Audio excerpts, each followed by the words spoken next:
For centuries, man dreamt of soaring into the air. This was the stuff of myths and legends, and it also preoccupied serious men of science. It seemed reasonable to try and imitate the flight of birds. According to Greek mythology, Daedalus and Icarus tried to escape from captivity on Crete with wings made of birds' feathers, but for Icarus, the attempt ended in tragedy.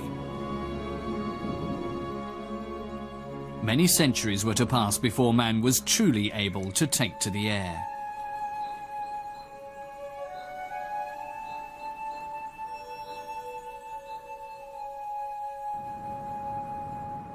Being able to fly is perhaps man's oldest dream.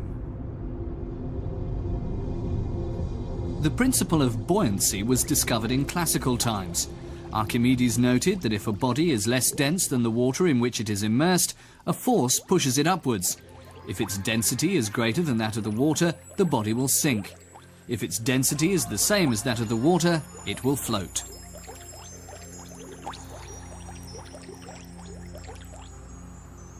Leonardo da Vinci applied this principle to air and focused his attention on flying machines. To mark the coronation of Pope Leo X, he painted pictures of the saints on canvas and paper bags. Filled with hot air, they floated upwards for a while.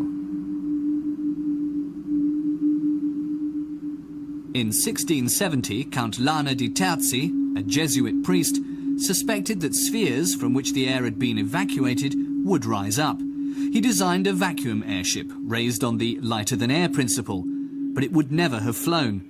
Like many other similar ideas, for years it was forgotten about. Joseph Michel and Jacques-Étienne Mongolfier were the sons of a paper manufacturer from Annonay in the south of France. Educated in chemistry, physics and architecture, they eventually took over their father's firm. Appointed as suppliers to the court meant financial security, so the Mongolfiers were able to devote much of their time to research. They invented a calorimeter and a method of manufacturing transparent paper that earned them an outstanding reputation in the paper trade. But at a very early stage, Joseph began to take an interest in flight.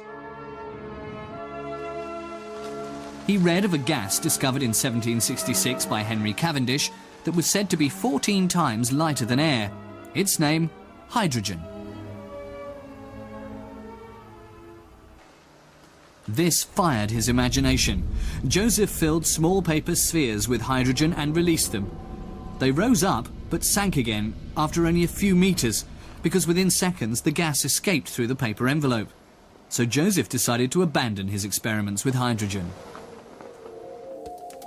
Yet his interest was aroused once more while staying in Avignon.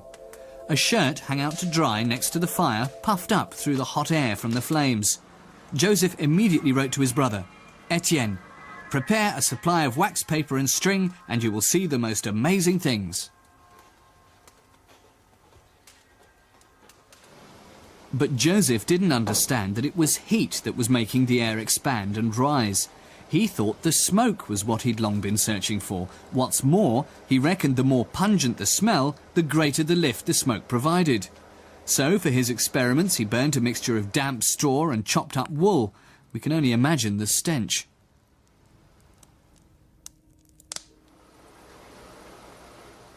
But the initial tests soon proved successful, and in the first few months of 1783, the Mongolfiers constantly improved their balloons.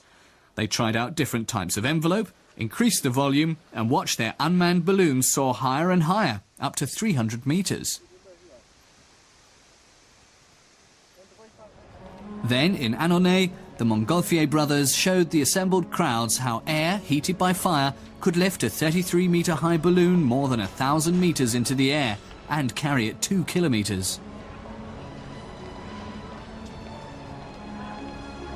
This achievement found swift recognition.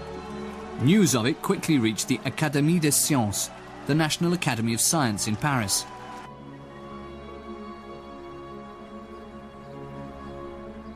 The Academy commissioned a young physicist by the name of Jacques-Alexandre Charles to repeat the experiment to prove that such a flight was indeed possible. Charles, however, was misled by a newspaper article on the Mongolfier brothers' experiment. The brothers, it claimed, had managed to produce a gas that was lighter than air and thus made balloons capable of flight.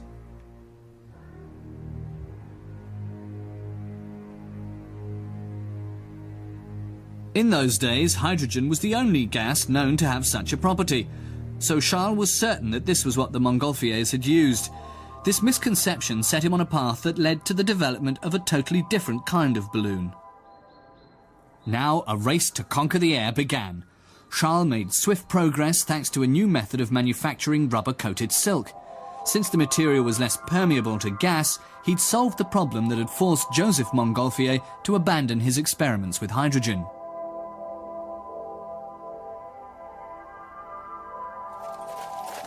Within a few weeks, Charles had built a round balloon with a diameter of 4 meters, a dwarf compared with the Mongolfier's giant balloon. Filled with hydrogen, though, it had far greater lift.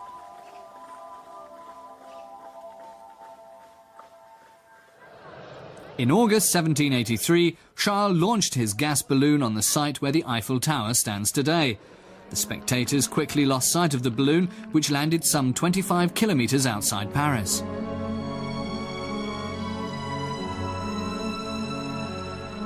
In the history of technology, a concept has rarely been thought up by a single person.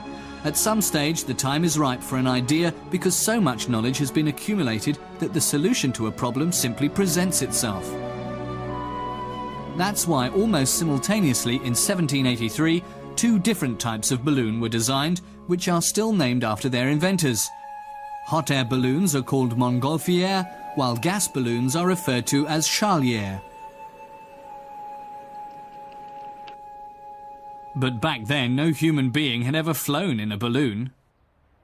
The French king, Louis XVI, summoned the Mongolfier brothers to Paris so he could inspect their invention.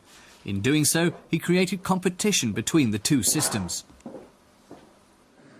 With a gas balloon, the lifting gas, hydrogen for example, consists of smaller molecules than the surrounding air, so the density of the gas is lower than that of the air outside the balloon. And since, in physics, systems strive to balance pressure, the balloon will continue to rise until the pressure inside the envelope is equal to that outside it.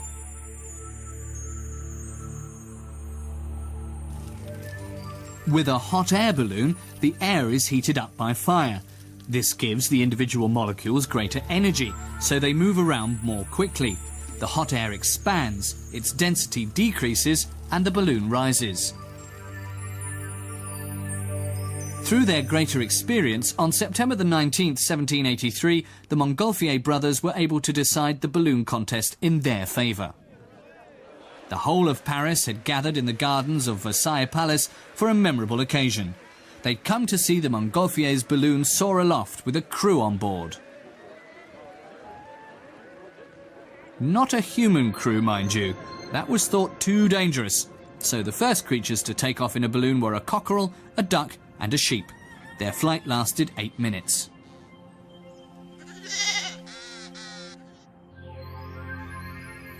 After that success, the Mongolfiers wanted to build a balloon to carry human passengers.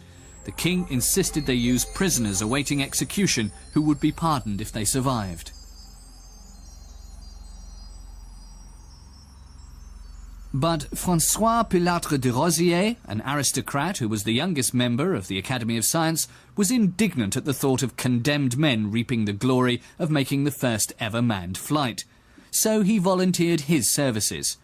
And he managed to convince the king to change his mind, thanks to help from the influential Marquis d'Arlandes, who was allowed to join him as co-passenger.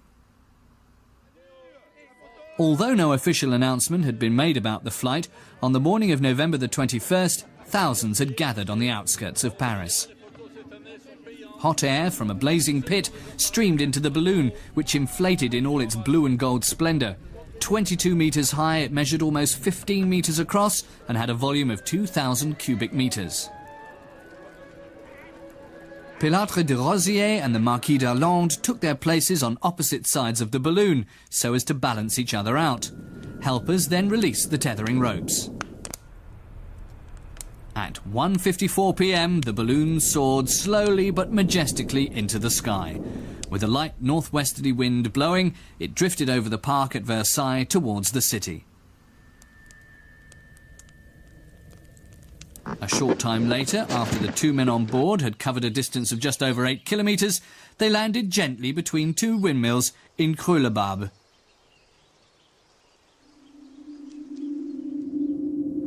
The contest had thus been decided once and for all. They were the first men ever to have flown.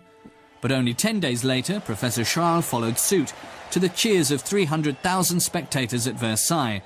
Charles and his mechanic, Noel Robert, rose silently into the air in their gas balloon. After a flight of 2.5 hours, they landed safely in Nessel, 36 kilometres away. In 1784, the Mongolfier brothers also embarked on a longer flight. One of the 7 passengers was Joseph Mongolfier on what was to be his first and only ascent in a balloon. Thereafter, the Mongolfiers lost interest in balloon flight. Joseph put a concept by Leonardo da Vinci into practice by making the first parachute jump from a tower. Jacques became a high-ranking civil servant. In the years that followed, several balloons were launched. They reached heights of up to 3,000 metres.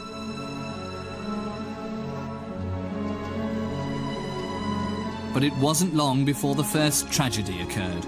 On June the 15th, 1785, Pilatre de Rosier was killed trying to cross the English Channel in a combined hot air and gas balloon. De Rosier, named after him, exploded soon after takeoff. He thus became aviation's first fatality. But that could not halt the development of the balloon. Bigger and bigger distances were covered and greater heights reached. It was also realised that the different air currents prevailing at different altitudes made it possible to change direction, at least indirectly, by rising or sinking.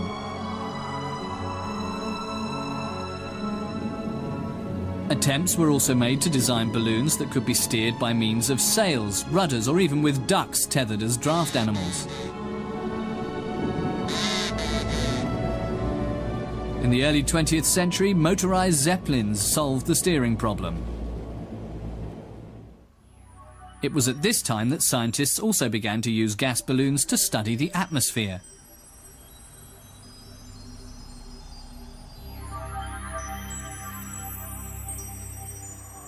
On May the 27th, 1931, Swiss physicist Auguste Piccard reached the staggering altitude of 15,785 metres in a gas balloon.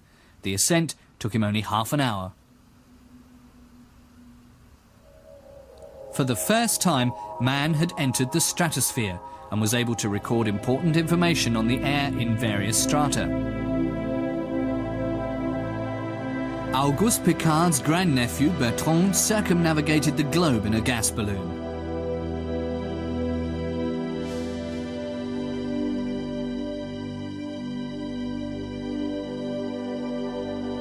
His Breitling Orbiter 3 landed after 20 days and a distance of 45,000 kilometres. Even today, climate research would be inconceivable without gas balloons.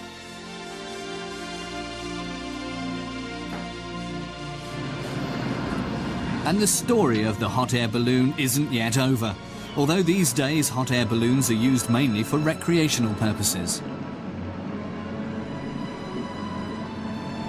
But one thing has remained unchanged since the days of the Mongolfier brothers. As soon as a balloon is lifted off the ground, there is only one thing that determines the direction in which it will travel, and that is the wind.